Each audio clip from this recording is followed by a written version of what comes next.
Good morning, traders. Chris Buss here with Traders Profit Compass with your morning look at markets for Friday, March 5th. Okay, I am coming off a very frustrating Thursday. I had an unavoidable appointment that took me out of the office at 12:30, right when all the action was happening, and I got locked in that appointment until about 3 o'clock.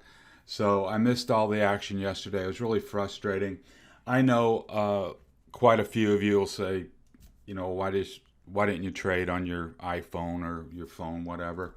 I'm just not comfortable with that. So I had closed out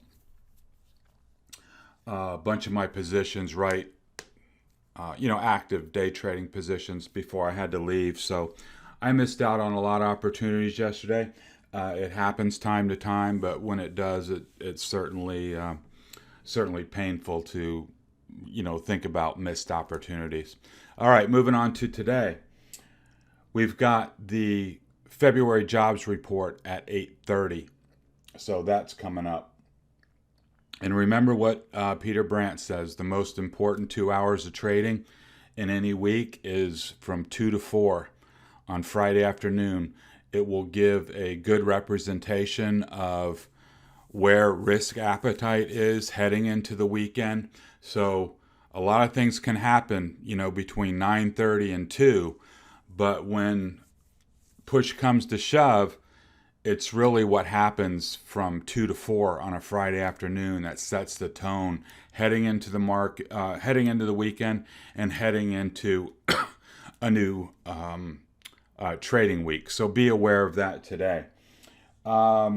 It's 6:40 as I'm starting the video. Markets are currently rallying off the overnight lows where they were down, not tremendously, but certainly much lower than they are now. I think I saw ES up about 9 points, and I think even the NASDAQ was in the green here as I start the video, and it was significantly red overnight. Now remember, as is our daily plan, mark the overnight low. That is a common technical target during the day for prices to come back and double check that pre-market low. Even if they're going to go higher, ultimately, come back for a tag, then reverse and go higher. So if you're actively trading and watching that, don't be utterly surprised if they make that move. Now, remember yesterday, well, let's get into the charts. We can talk about it. Daily chart, SPY.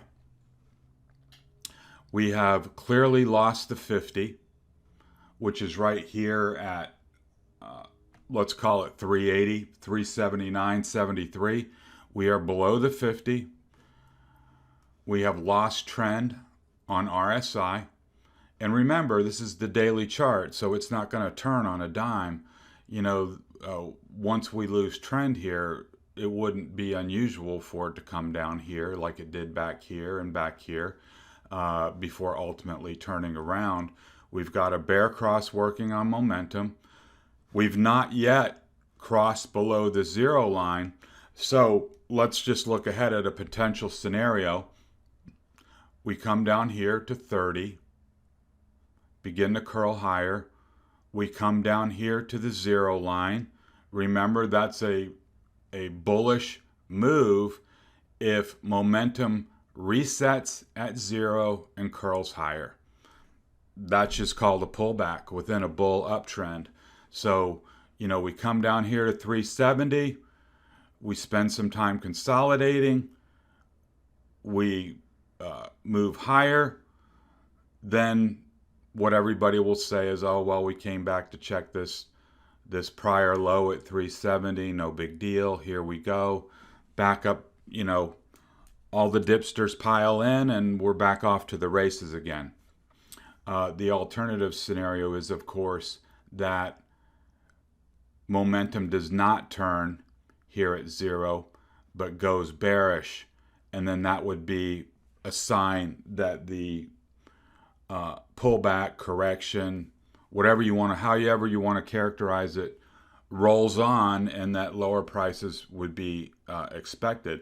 And from a price perspective, we've got a level here, 370. That's got to be in your crosshairs as a very important level on the daily chart. You don't want to see that break. We do have a large volume over price bar here between 365 and 370. So the last stop out of town is 365. You know, a break of 370 would not be great. A break of 365 and you're into this big void, and then you're coming to the 200 almost automatically, I would say.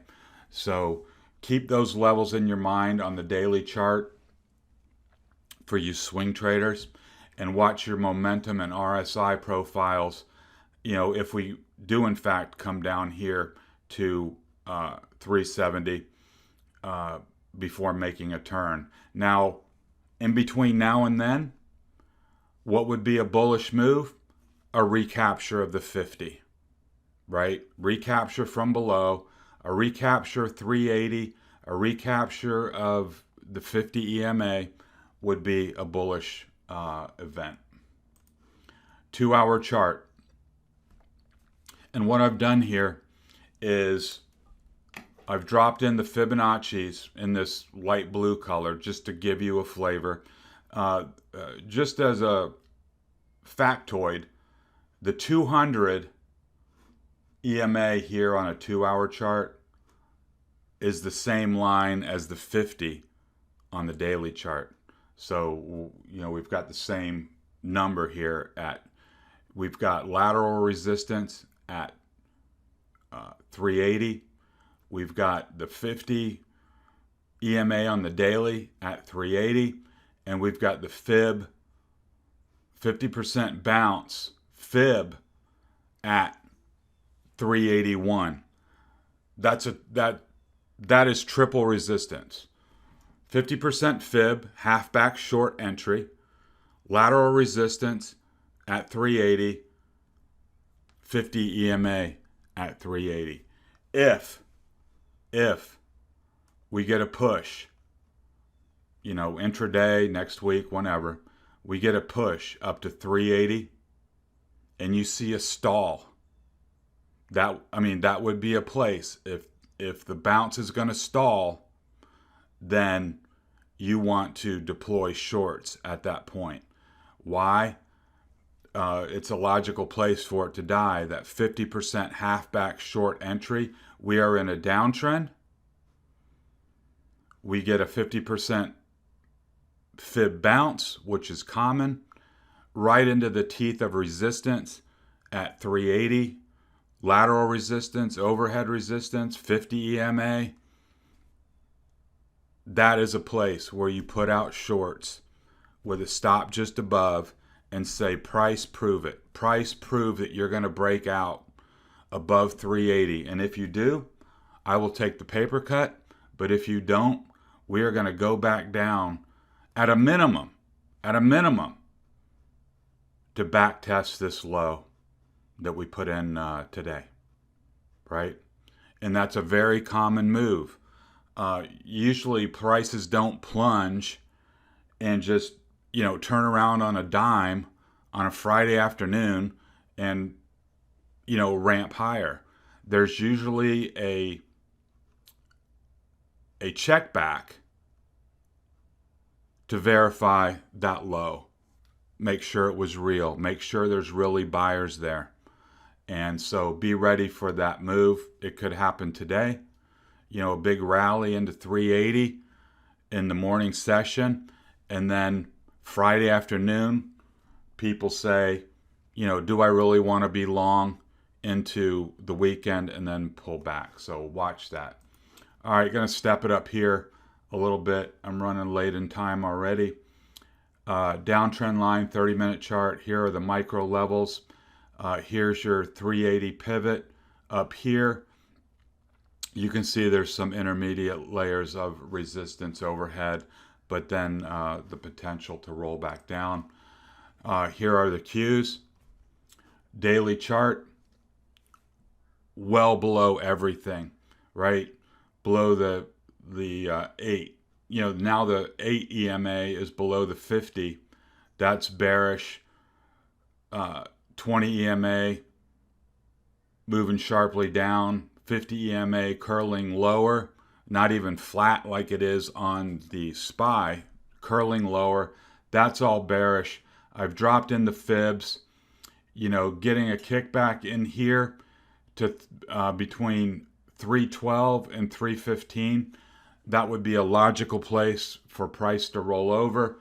Notice here, different setup than SPY. RSI is well into the bearish regime. PPO has already dipped below zero, and that's your regime shift. That's your moving from a bullish regime where RSI is always above 50 to now pinned below. Here you can see dips of PPO just below zero before turning up, basically in an uptrend, but now not showing any signs at all of a curling up or curling higher. I would expect, this 300, 297 area to be tested again. And notice, I say it all the time, trust my levels, work on your execution. You don't need to worry about TA, at least while you have me in your corner. Perfect tag of this 300 level that we had marked out before. Of course, there were gaps in here that we had identified on the way down that filled. So I really like and trust these levels. I think you should too. So, any break below 297 now, and you're looking at 285 almost immediately down to the 200. So keep those in mind. Obviously, this is where a lot of, or the majority of the selling pressure has come in the Qs. 2-hour chart, again, we talked about this perfect tag of the 300 level. I've dropped in the fibs, right in here, 311.50 to 312. You've got lateral resistance right here. This was all support on the way down, and now it's resistance on the way up, and you've got the 50% halfback short in that 312 area. That's where I would be trying a short on any kind of rally today that would come up into that 312 area, keeping in mind that there's the potential that price could rally all the way up into this 318, where it would run into the 50-day EMA, which is in gold. It's the same as the 200 on the 2-hour, and downtrend resistance. If there were, if you got stopped out here, I would flip bullish. A recapture of a key level from below is bullish. If it didn't get rejected, I would look for a move up to 318, and that's a trade worth taking. That's $6 from 312 to 318.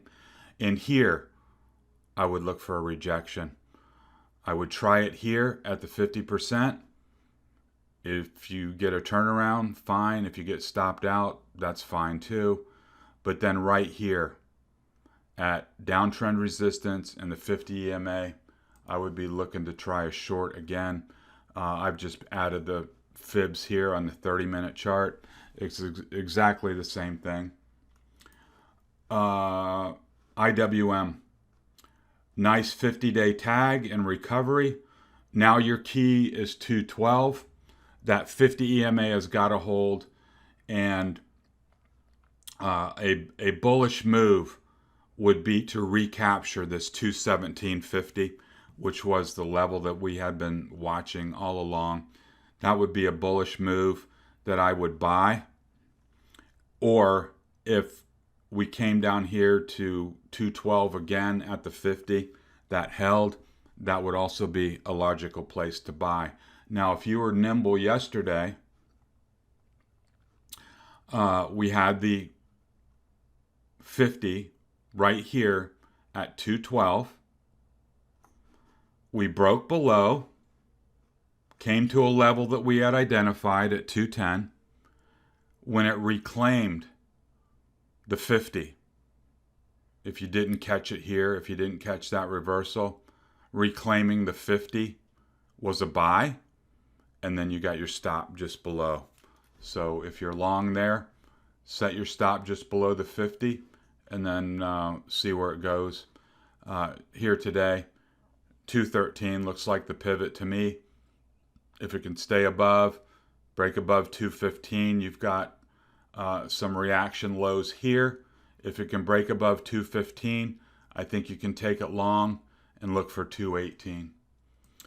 Interesting action in the FATMAAN names, some nice relative strength. Let's take a look at it. Facebook was actually green on the day, came down for a hard test of 254 and held, and then bounced up to 260. And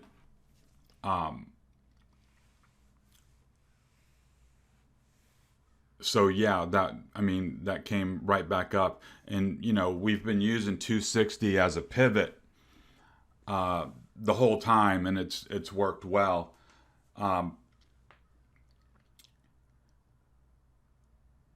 Remember yesterday, there was some really interesting action. Remember we talked about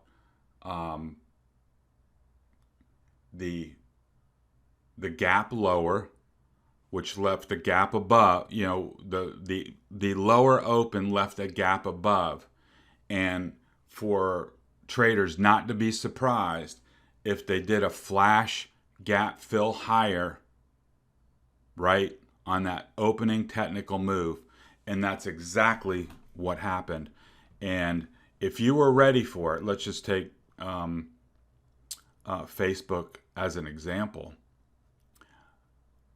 We opened at 255 down here on Facebook with that big, there was a gap open above.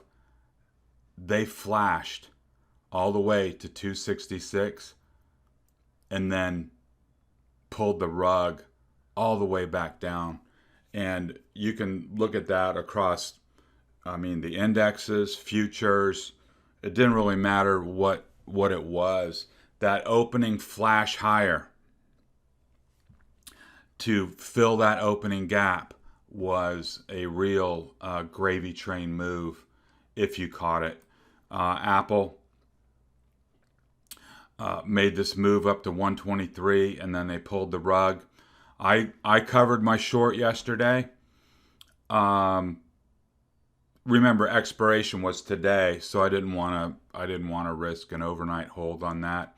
Apple was one of the weaker ones within the FATMAAN group.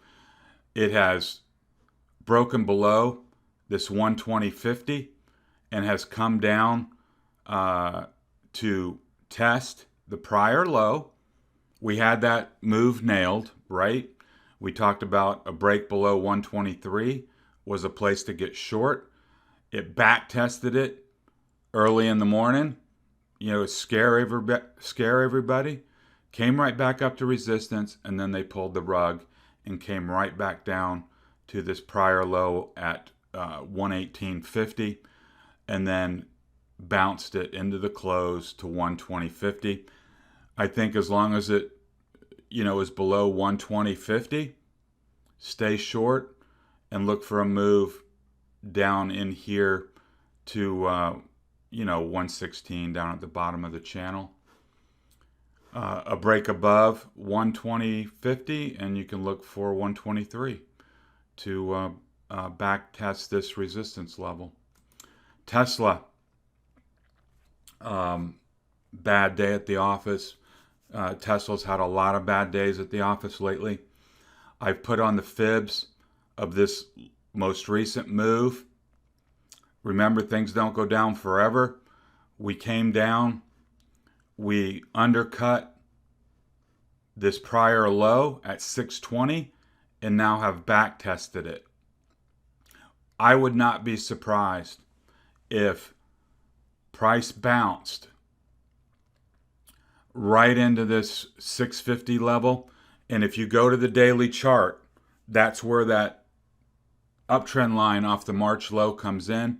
I would not be surprised if Tesla comes in, back tests 650, and then fails, rolls lower. The other location is 670. Support, support, support, support. Come back up, 50% halfback fib. That's the fib kill zone on bounces. Come back up, 670, and failed. I do not see Tesla just, reversing and going higher. I think there's going to be an oversold bounce and a back test of either 650 or 670. And if you're interested in a Tesla short, that's where I would be trying it. Microsoft, as far as I'm concerned, anything below 230, stay short. I think we're coming back into this 2250 area. I showed the daily chart yesterday. There's a support level here, but then there's other trading ranges below. If you get a kickback rally up into 230, I would be trying a short there. Microsoft, has been resilient, but it's in a downtrend now. And despite any kind of little rally, the technicals say lower, below 50 on RSI, below 0 on PPO. And you know what? If it can break back above 230, then price did what it had to do. And it's not a place to be short anymore. But if you were looking for a place to try, it would be on any kind of bounce into this resistance level. Notice you had back here support, support, support, support, all this support, then this fail. So that should be some substantial resistance. Just showing the Amazon daily chart. It did exactly what we thought it would do. But notice this long wick up to 30.50. That was the free 50 club, right? That was the gap lower. They flashed 30.50 on the way up, and then they pulled the rug all the way back down to 20.50. So again, 30.50, 3,000, 29.50. If you were Joe Nimble Trader, even if you missed, the flash move higher, you knew 30.50 was a key level that we've been trading against forever. Here it was support. Here it was support. It failed. Take your short with a stop just above. Then you got a $100 move to the downside. And we had already identified 29.50 as support. That would be a logical place to cover. We also said that on any move below 3,000 yesterday, we said had to go to 29.50. That was the next target. It's been working like clockwork. I continue to think it'll work like clockwork. So today your pivot point is 3,000. If price recovers and recaptures 3,000 from below, you can be long. If it comes up to 3,000 and gets rejected, you can be short and have it come back down to 29.50 to close the week. If I can get it here, Google, very resilient, up 1% on a down day, outperforming. People obviously finding value there. I just penciled in an idea. This is obviously nothing to absolutely trade on, but we've got a nice neckline here at 2,000. We've come up, tested that level, came back, it held, put in a head, a higher high, came back to 2,000. Now we're putting in a right shoulder. Does this come down here to 2,000 and fail? If it does, you've got that measured move that puts it down in here to 1920. And, that would be a scenario that plays out if, the whole NASDAQ falls apart. So I think the key for bulls is to simply hold 2,000. Right now, you've still got PPO in the bearish regime, and you've also got RSI in the bearish regime. So despite these bounces, the indicators have not really turned up yet to, confirm that we're back in bullish mode. Netflix.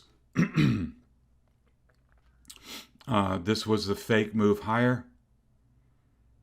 Chance to get short if you were really nimble and watching it.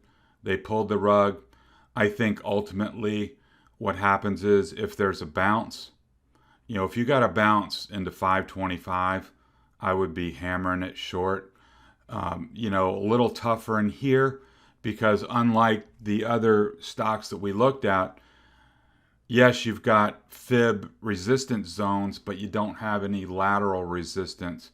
Maybe a little bit here at 520, but any break back below 515, I think is a short, and I think at a minimum, this gap here down to 502 should fill before Netflix really turns around. Now, I want to get into ARK again. Yesterday, we said ARK, doesn't really matter which one, ARK was on a knife edge, right? Turned out, if you had shorted any of them or all of them, they all worked, okay? Now, I want to just get into the psychology just a little bit, and I may be totally off base, but I'm just talking out loud. The ARK framework is, innovation, disruption, looking ahead. Let's just call it the fringe companies. The cutting edge companies is a positive way to spin it. All new technologies, emerging technologies. And with that comes, there's story stocks, but there's not a lot of earnings in all of this stuff. And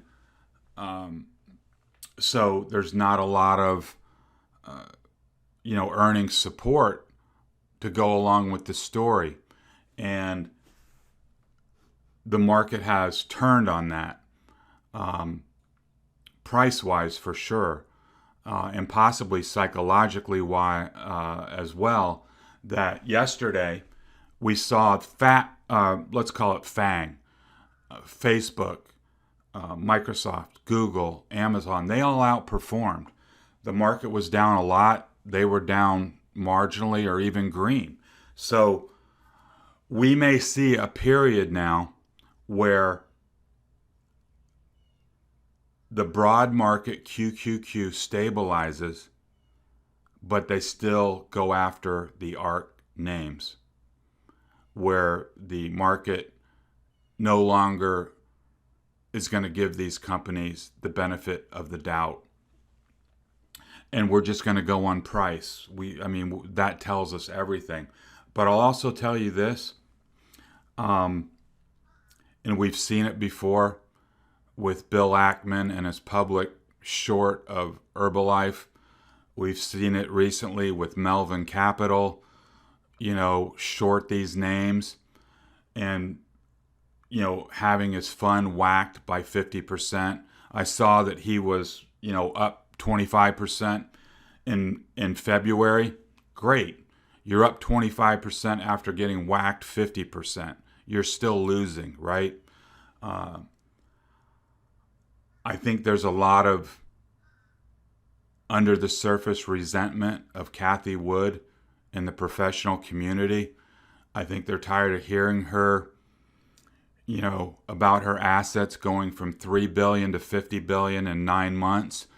I think they're tired of hearing her, leading the pack and subtly saying, I'm smarter than everybody else. And I'm not saying that's her. I'm saying that's, the media drumbeat every day. Cathie Wood, ARK, blah, blah, blah. Innovation, you guys are dummies, whatever. I think it would please a lot of professional hedge fund managers to see ARK get knocked back to earth. And so if the retail community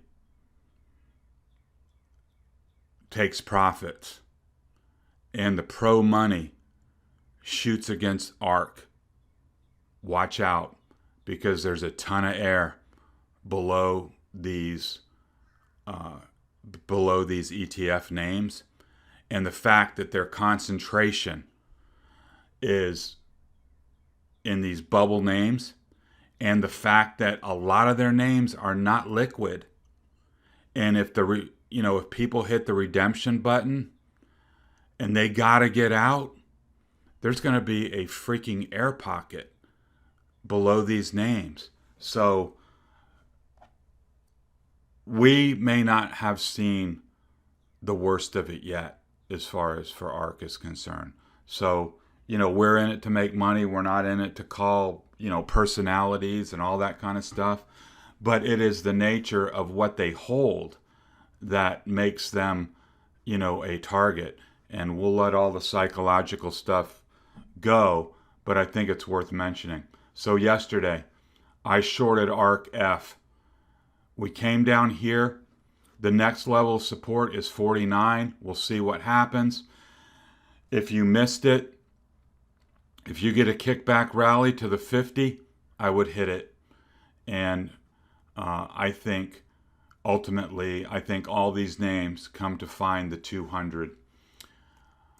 ARKG, I hit this one as well on the break of this 90 level. I am short. I am looking for a move down to the 200 at 75. Notice the big air pocket.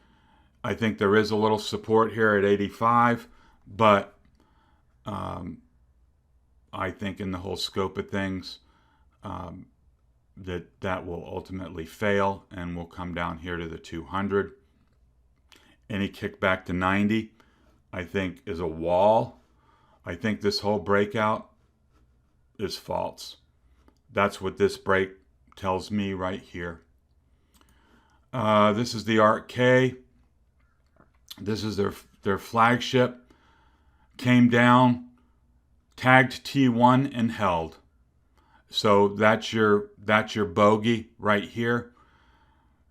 I would go to a 60-minute chart if you were looking to fine-tune an entry and put the fibs on this move from 138 down to 120.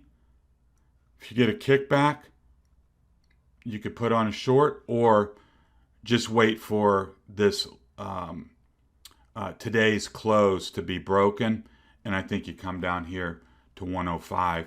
And remember, Tesla is the biggest holding, so if you get a bounce in Tesla, you're going to get a bounce in ARKK and a lot of the other names too, where Tesla's a large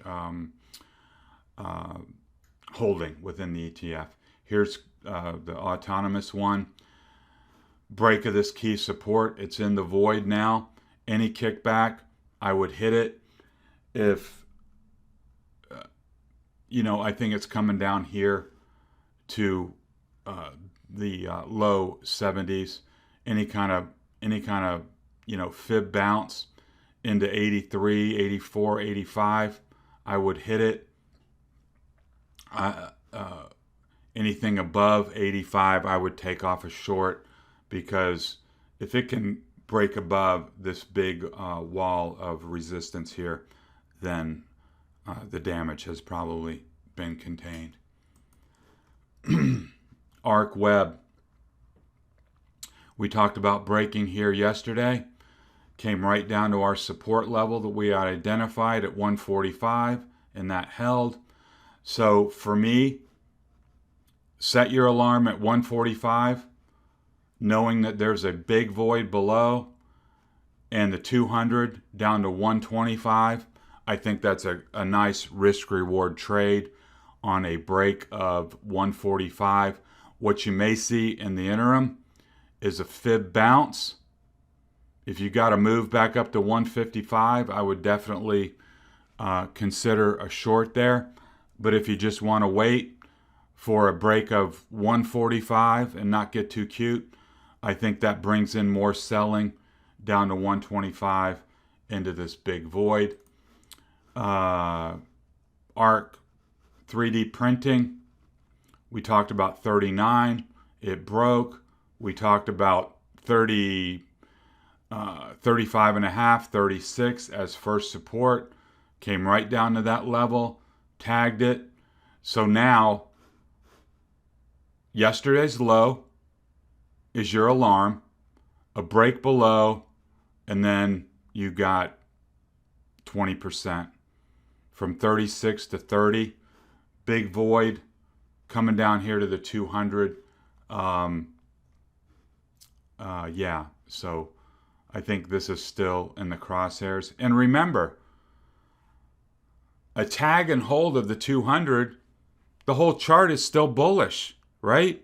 If you're above the 200, there's the thing is in an uptrend.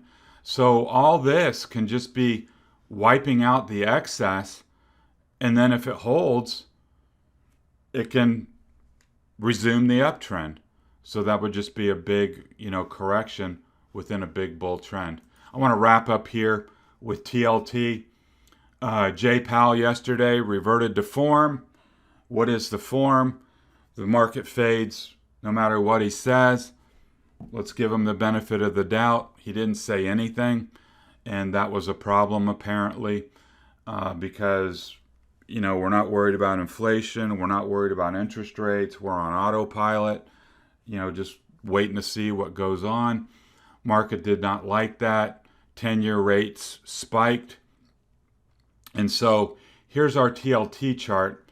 And we've done really well on this TLT short. But I wanted to show you, just for trading purposes, here was a swing high, right? We got a flash move lower, and we put in a swing low. Put on your Fibonacci's. We got the 50% halfback bounce, almost to the penny, right here at 143.13. That was your halfback short entry. And if you had entered there, you've gotten this move back down to 138. I think rates are going to be persistently moving higher. We do have a support level here at 138, and I think that corresponds to 150 on the 10-year, and this was the spike to 161. So, if we close Friday, below 138, I think we're going to ultimately get at least a back test of this low at 136, and then we'll see what happens after that. If bond yields move above 161, then you're going to be down here in a whole new regime. And if that happens, there's going to be a lot more turbulence in the in the equity market, specifically tech. And remember, these bond yields really affect those ARK holdings, those high, super high valuation, no earnings names. When you plug in these discounted cash flow models and you got a rising interest rate environment and no earnings, it really whacks back the price that you can pay for that. For those that are into discounted cash flow modeling, I'm not, but that's what's happening. And if you see rates pop 160, man, there's going to be some pain in bubble land like you've never seen before. So watch that. I'm still short. I'm in the April 140 puts in TLT. I'm hanging short. I think we're at least going to come down to 136 on TLT. Okay, another long video. I hope you're getting value added out of it. I tried to keep information flowing that I think would be helpful to active traders. I hope you find that to be true. And if it's a little too wordy, send me a note, drop me a comment section. I can certainly do a Cliff Note version. And if you prefer that, I'm happy to do that. Whatever you guys need, I'm happy to provide. If you found the info helpful, why not subscribe, join the team. We'd love to have you. Hit the alarm bell. You'll get notified of all my content. Over in the show notes, you'll find places to register or visit the blog site and register for my content. If you do that, you'll get an invite to the trading room, and you'll also get a nice, neat email each and every time that I publish content.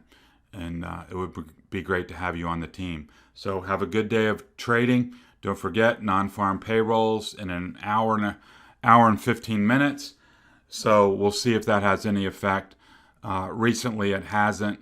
It's been viewed as backward looking, and we're all looking forward to reopening, blah, blah, blah. We'll see if that holds today. So this has been Chris Buss with Traders Profit Compass. Have a good day of trading, and talk to you next time.